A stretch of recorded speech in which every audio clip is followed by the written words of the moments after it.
In this video, I'll talk about how you can get rid of top picks for you on YouTube TV.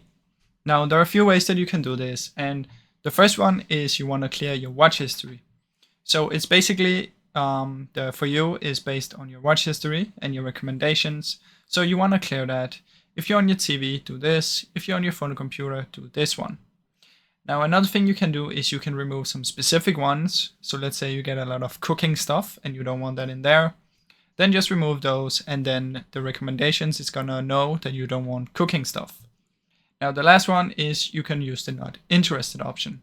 So if you find the top picks for you, there will be something, there will be like 3 dots that you can click on. And once you click on those, you can click on not interested. Now when you do this, you're gonna tell YouTube that you're not interested in these kind of videos, so they should recommend you something else.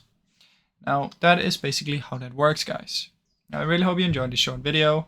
If you did, please leave a like and subscribe, as it helps me out a ton. Thank you so much for watching.